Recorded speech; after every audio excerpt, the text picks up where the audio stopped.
અરે મારા ભાઈઓ, એટલે જ હું કહેતો હોઉં છું કે ભાઈ લગ્નમાં ઘોડી ન લાવવી જોઈએ, પણ ખરેખર તમારે તો ઘોડી ઉપર બેસવું જ છે ને આખા ગામને બતાવવું છે કે અમારા લગ્ન છે.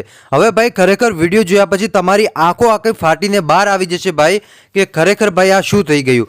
કેમ કે અત્યારે જે તમે ઘોડો જોતા હશો એ ઘોડો છે ભાઈ લંગડો થઈ ગયો છે, અને તમે વિચારી શકો છો કે આ ઘોડાને તો કેટલી વેદના થઈ હશે.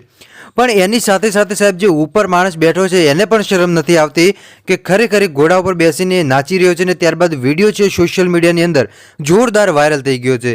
હા ભાઈ, વિડીયો જોયા પછી તમારી આંખો ફાટીને બહાર આવી જશે ભાઈ. એટલે ખાસ કરીને વિડીયો છે તમે છેલ્લે સુધી જોતા રહેજો, તમને આખો વિડીયો બતાવવાનો છું.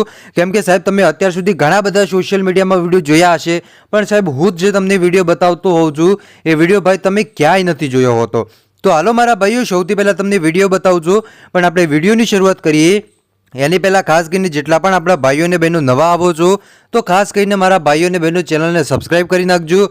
અને હા, આપણો વિડીયો તમને પસંદ આવે તો બીજી જગ્યાએ પણ શેર કરજો તમારા ગ્રુપમાં, જેથી કરીને બીજા લોકો પણ વિડીયો જોઈ શકે ને બીજા લોકોને પણ ખબર પડે કે ખરેખર ભાઈ ઘોડાની વેદના પણ એ લોકો જાણી શકે. તો હાલો મારા ભાઈઓ, વિડીયોની શરૂઆત કરીએ છીએ. અત્યારે જે તમે ઘોડો જોઈ રહ્યા છો, આ ઘોડો તમને લાગતો હશે કે ભાઈ જોરદાર નાચી રહ્યો છે. હા મારા ભાઈઓ, આ ઘોડો છે જોરદાર ડાન્સ કરી રહ્યો હોય છે. ઘડીક તો ઉપર ઉડે છે તો ઘડીક જોવા જઈએ તો ભાઈ એક પગે ઘોડો જોરદાર ડાન્સ કરે છે. અને આ વિડીયો છે સાહેબ સોશિયલ મીડિયાની અંદર વાયરલ થઈ ગયો છે.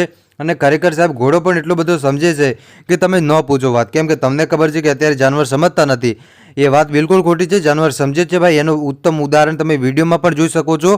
હવે તમે તમારી આંખોથી પહેલાં આ વિડીયો જોઈ લો.